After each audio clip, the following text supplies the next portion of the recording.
Hello, brothers, and welcome to the Winding Stairs. I am Juan Sepulveda, your friend and brother. I decided to do a Facebook Live to talk to my brothers about a thought that I had recently, and it's about no longer being a Fellowcraft. We're going to give brothers a few minutes to join the live session, but it came out of some of the interactions that we found on the Winding Stairs Facebook group.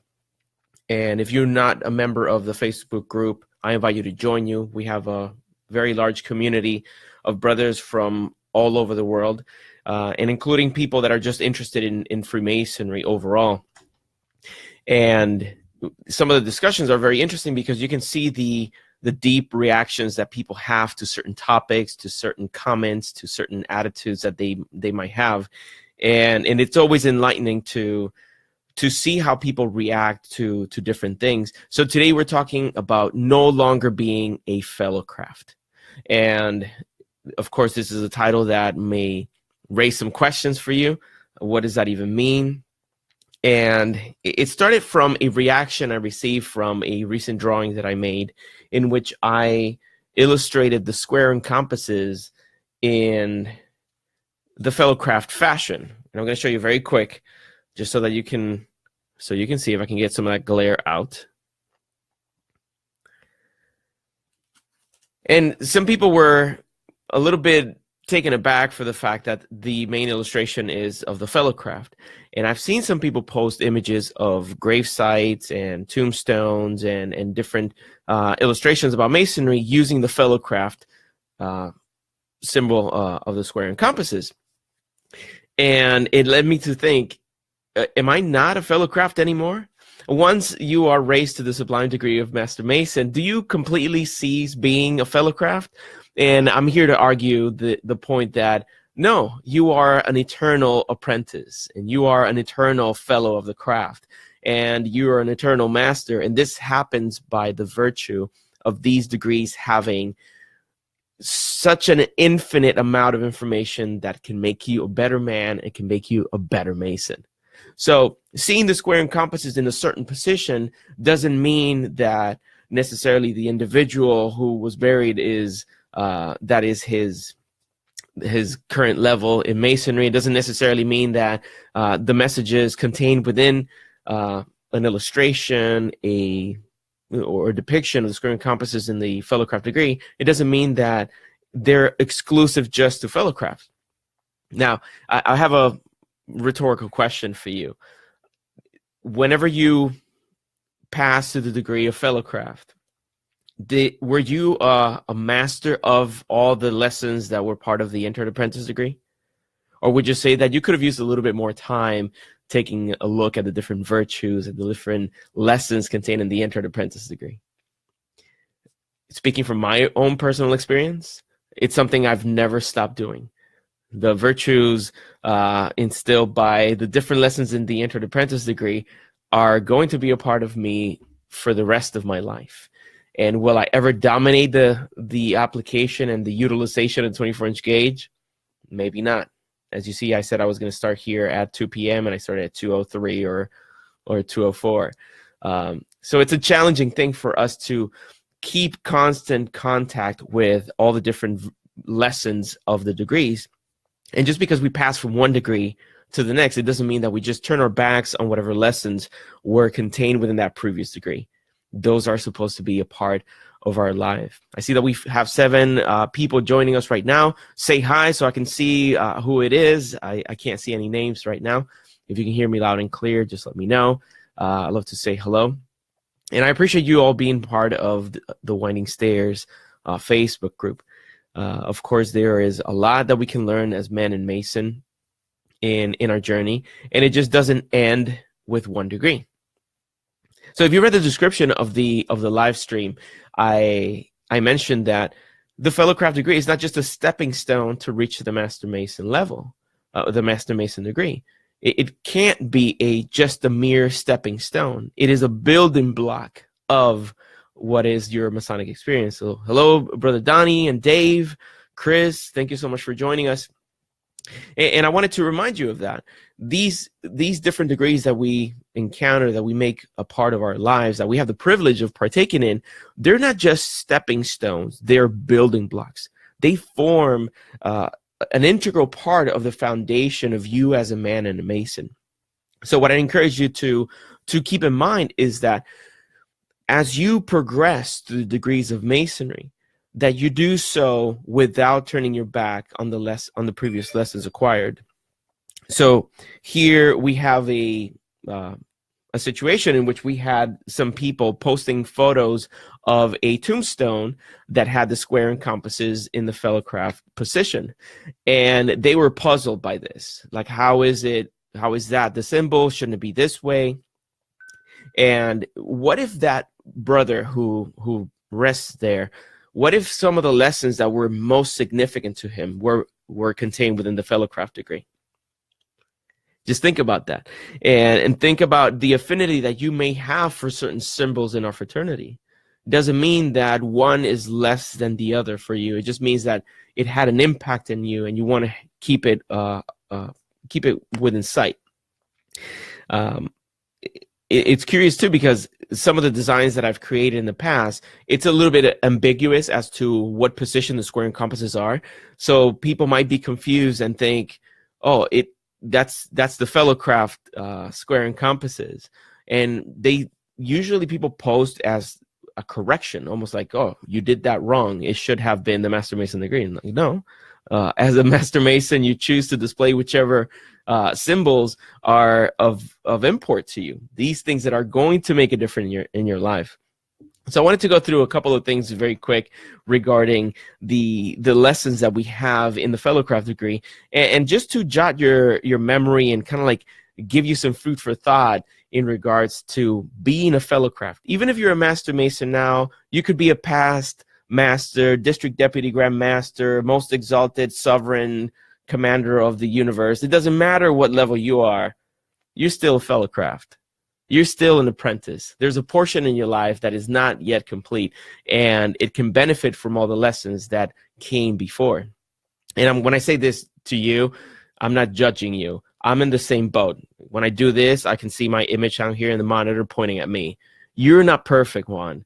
You're not the master of all Masonry. You have not completely incorporated into your life the lessons of Masonry. But that's why I'm here. I'm here with you, trying to spend a little bit of time, trying to motivate you to join me in this journey up the winding stairs. And just a little aside, when I started the winding stairs, I had the idea. Rob, thank you so much for joining us and saying hello. When I started the winding stairs, I wanted to create it for a dual purpose. I've always felt the necessity of learning and conveying lessons. One pretty much supports the other. One feeds the other. When you learn in a vacuum and you keep all this information to yourself, well, you do so to a degree.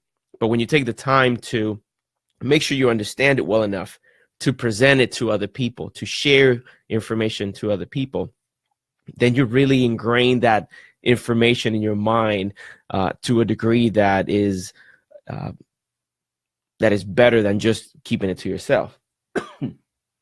So when I started the winding stairs, I wanted to do that. I wanted to actually spend time reflecting on the different lessons of Masonry and sharing those with the brothers out there around the world.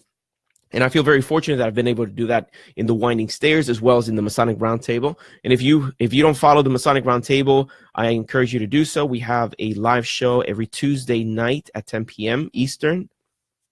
And we have discussions similar to what you've come to enjoy in the Winding Stairs. So I like what Salvatore Listro says. He says, the trick is to be a master Fellowcraft. I love that. In apprentice mode. And it is true. It is important to focus on mastering each one of the different building blocks that are part of your Masonic education. And Brother Donnie writes that he thinks that the Fellowcraft is really the meat of what practical Freemasonry should be. That's profound. There's so many lessons in there that can guide you up the winding stairs, pretty much. Especially if we're going to talk about the different steps that make up the winding stairs. These are steps that could take you a lifetime to completely master. Let's just take grammar, for example. How many people spent 12 years of their life? I don't know how many years people are in school, but 12 years, let's say 12, right? Yeah, something around there. 10, 12 years studying. And at the end, they don't master the English language or the Spanish language. And you find them using language incorrectly and embracing phrases that make no sense whatsoever. So after 12 years of formal education, their mastery of language isn't at the top of the class. The same thing goes for logic. Some people come up with conclusions and lean heavily on rhetorical, on fallacies, logical fallacies, I'm sorry. And they go through their whole life without dominating the subtle art of logic. Now, when we look at the Fellowcraft degree, if we were to just turn our backs on the lessons contained therein or presume that we can dominate them or completely master them within a month or two that we're waiting to become a Master Mason, then we're fooling ourselves. We're completely making a fool out of ourselves by thinking that it's just enough time. Brother Bill Hostler, thank you so much for joining us. I blame your internet connection, but that's okay. I'm glad to have you here. And Bill Mullins, good to see you, brother. Yeah, the work is never ending. That's what Brother Bill says here in the comments. And it is never ending. One thing that I pride myself in doing is that I try to be very introspective and try to analyze where I am in life, where I am in my career, where I am in my family life, in business, and in all the different aspects of my life. And I do so recognizing that I'm not perfect, that there is room for improvement, that I am fortunate that I have access to hundreds, actually thousands and thousands of brothers around the world who can, give me their wise counsel and help me and nudge me to move in the right direction. That whenever I take a step that is not the best, that I have someone nearby to nudge me and say, listen, that wasn't the right thing. And just a very general comment, I have a nuclear group of brothers who are very close to me and with whom I feel very open and that I can speak with no hesitation, no qualms. I can just say what's on my mind.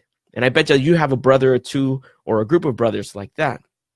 And sometimes in that expression, in that communication, you might say something that is either incorrect, or you say something that perhaps is judgmental, you say something that's unkind, you say something that lacks empathy.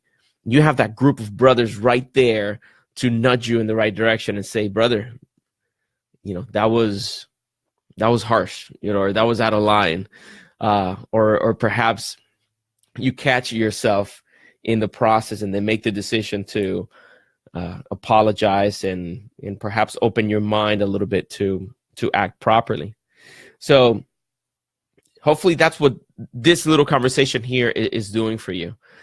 It's nudging you and reminding you, listen, we're not perfect and we get upset and we sometimes lose touch with the virtues that are supposed to characterize us, but that's okay. We're human and we're part of a system of morality that is designed exactly for that, to help you continue putting the building blocks in the position that they need be so that you can be a perfect edifice at the end of this journey. And I have to say thank you to all of you brothers for being a part of it, for reminding me of the importance of fellowship, of brotherhood, of all the different virtues that we share. Let me see here. What else?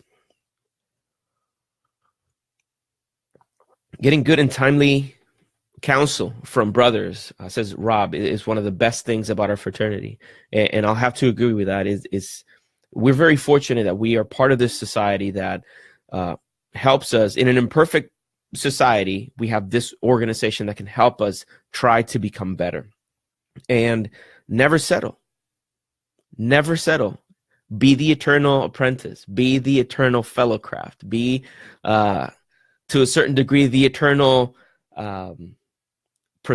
prospective candidate, and have that clarity of mind to know that even as you go through the degrees, even as you go through the higher degrees in Masonry, there is still room to go back and refresh your memory about what it actually means to put the plum to work and utilize the level. Like, what do all those things represent? And am I exemplifying what those things mean? So it's important that we do that we don't just turn our back on the previous degrees that we've passed, but that we embrace them. Recently, I've been spending time with a group of brothers through the Applied Freemasonry program, which the focus is just that. It's just to get together with like-minded brothers who can look at the different lessons of Masonry and see how they can be applied in real life. And it helps us tremendously to sit down on a weekly basis and look specifically at a tool and say, okay, today we're going to talk about living a life of balance. And we do so, and we challenge each other. It's like, how do you feel you're balancing your life right now? Like, what's dominating your time? Is there anything that is, preventing you from having a balance in your marriage? And we talk very frankly, because it's a closed group. It's only accessible to brother Masons from recognized jurisdictions. So we're there as if we were sitting down in the lodge room together, having a conversation. And one of my favorite things about it is that we get together and we're open with one another, and it doesn't matter who carries what degree, who has what achievement in Masonry. We're all brothers, and we're asking questions of one another to see, like, are we living up to the standards? Are we really putting these things to practice? Most of the time, the answer is no. Most of the time, my answer is like, no, I'm not balancing my life adequately, but I'm moving in the direction of doing that. So I hope that you get from these interactions that we have here in the Winding Stairs, the Masonic Roundtable, that you get that motivation and that excitement to embrace the lessons of Freemasonry and put them to practice in your life. That is not just us entertaining you for 30 minutes or 40 minutes while you drive to work. Think of the practical aspect of it. What can you learn and put to practice? Let me check for the brothers that are watching. How many of you watched the latest episode of the Masonic Roundtable? Give me some thumbs up if you watched last night, if you heard anything about it. We were talking about, the title of it was A Brother, Not a Stranger. And we were talking about the awkwardness of visiting a lodge when you don't know anybody there. When you travel and you go to a different jurisdiction and nobody knows that you're there, you don't know anybody. How do you deal with that? I know that Brother Donnie, Dave, they were watching that last night. I appreciate your support. So we were talking about practical, techniques to put to work that could help you not be so awkward or not feel inadequate whenever you go to a new jurisdiction and visit with brothers. And it all stemmed from a conversation I was having with the other host of the Masonic Roundtable, because I visited the Scottish Rite reunion. Our spring reunion was last weekend. And even though I know a lot of brothers, I don't know all the brothers in my area. And when I travel and I go visit my Scottish Rite brothers, sometimes it takes a little bit of effort on my part to actually go out and say hello to someone I've never met before and make a new friend. And I'm really outgoing. You put me anywhere and I'm talking. I'll just get out of my comfort zone. I talk to people. I'm not shy like that. But it made me think of, there are many brothers that don't have that ease of going out and meeting people. And I wasn't always like that. I'll be honest. I've never been shy, but I've never been I've never been one to go out and work the room and, introducing myself to people. That's kind of awkward for a lot of people. So we were talking about that yesterday. And our hope is that at the end of the conversation, whenever you finish watching the episode or listening to it, that you come out with something that you can put to work in your real life that can make a real difference for you. So we have some brothers here that are part of the Applied Freemasonry group. Brother Bill, we missed you there. We haven't seen you in a bit. Yeah, and he brings up a good point, is that many times what happens when a man is given the privilege of joining the fraternity is that the excitement and the zeal that he comes into the fraternity with kind of like moves them through the steps, through the degrees in such an accelerated pace that you don't actually get the real benefit of all the information that's contained within the degree. And many brothers out there, they're self-taught in many aspects. So they take the time to go get a book and inform themselves about the deeper meanings of the degrees, the deeper symbolism that might not be as apparent to someone during a Scottish Rite Festival or the York Rite. But not everybody has that. So ideally, we capitalize on having these interactions in which we kind of force you to think about it. It's like, do you think you could benefit from paying attention to some of the lessons in the Fellowcraft Degree? Could you go back through your monitor and perhaps read a little bit and derive some practical lessons that you can put to work into your life? So it's especially for brothers who may be new to the fraternity, hold on to that zeal, hold on to that excitement, and go through the degrees as you see fit. But I would encourage you to take your time and really embrace the time that you spend as a Fellowcraft. And don't be so eager to just be done with the Fellowcraft degree and move on to the next one. There's plenty in there. For me, when I started going through the degrees, I think I went through the Entered Apprentice degree, Fellowcraft and Master Mason degree within a span of maybe 7-8 months tops, which is not as fast as, for many other brothers. But it's fast. That's not enough time for me to master grammar, logic, rhetoric, arithmetic, astronomy, music, and what's that other one? Who can think about it? Quick. Geometry. So, of course, there are people that spend their entire life mastering the science of rhetoric, and obviously we don't in the group. We practice it, but it is important that we continue growing.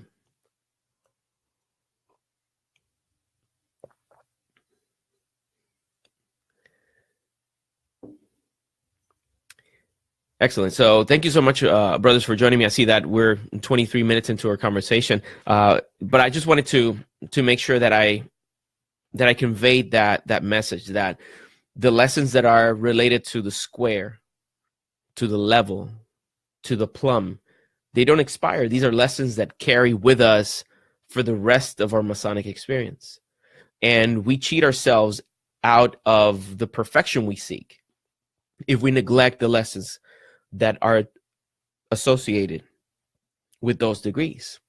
There is plenty of room in our lives to become better, to really put to practice the lessons of Masonry. There's no rush, unless there is a life event that perhaps is forcing you to cram in, or if you've joined Masonry of an advanced age. I completely understand having a hurried attitude towards going through the degrees. But if you're a relatively young, healthy man, I encourage you to take your time and really embrace the lessons that are part of Masonry. Slow down a bit, sit back, let it soak in, and really take time to savor what is what this experience is all about. I don't know how many of you, take a guess. What do I have in this in this cup? I was going to ask, how many of you perhaps enjoy a nice coffee or a tea? Some brothers like the witch brew or some whiskey. If you're drinking any of those and you're enjoying the temperature in the mug, and you're enjoying the aroma, and you're enjoying the taste of it, and the person you're sharing that experience with just grabs the cup and just sends it all in and drinks it all in one swig, wouldn't you be a little bit scandalized? Like, relax, take the moment, take a little time to enjoy what you're drinking, smell it, and let's talk about it. Wine is another good example. For those of you brothers who, I know Brother Bill, we're in the same page here with the whiskey and the wine.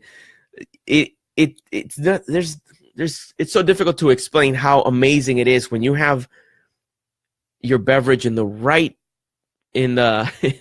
glass. Let's say you have a red wine and you have it there in your in your wine glass, and you're swirling around and smelling it and enjoying the different flavor notes, and you're able to enjoy the finish and the aroma and the palate, all of the beautiful things that are part of that. And you see someone else grab theirs and just like send it, throw it back like it's some cheap beer or something like that. It's like, whoa, you're making me nervous. So by the same token, here, take your time. Here's your Fellowcraft degree. Take your time to embrace it. See where it came from. Kind of like engage in a conversation about what it does for you, how it makes you feel, what components of it can you distinguish, and how vivid are they, and how you get my point. I think I was dragging that allegory a little bit, stretching it a little bit long, but you get my point. Take the time to slow down, like Brother Donnie says. The whole wait of time of patience doesn't seem to apply to the time between the degrees, and it is so true. Like, just relax between the degrees. Spend your time learning your catechism, learning about the history of that degree, learning about the practical application of those lessons into your life. And trust me, it's going to be a nice experience. So brothers, thank you so much. I value your time. I wanted to do this for 20 to 30 minutes, and I want to do some of these a little bit more often. A portion of this is going to be part of the Winding Stairs podcast. I have good news for the brothers that listen to the podcast. I have a renewed excitement now to create some new episodes. I've gone on a little long hiatus with the program, and as I take time to organize my life further and make better plans for the future, the Winding Stairs podcast has a place there, and I hope that you listen. If you've never listened to a program before, I invite you to go to Apple Podcasts or go to Stitcher and download some of the episodes. We have episodes, if you know anything about me, what I like is the practical side of Masonry. I love learning about the practicality of the lessons of Masonry, how they fit into our lives. And I hope that you make those programs a part of your life. Check it out. Go to thewindingstairs.com if you don't know where to download the podcast, and make that a part of your life. Let me know if you enjoy the program, and I hope that you've gotten something good out of this, and you still consider yourself a fellow of the craft and the eternal apprentice. So thank you so much, brothers, for joining me again. And until next time, may your steps be firm and your path illuminated as we continue our journey up the winding stairs. Thank you, brothers.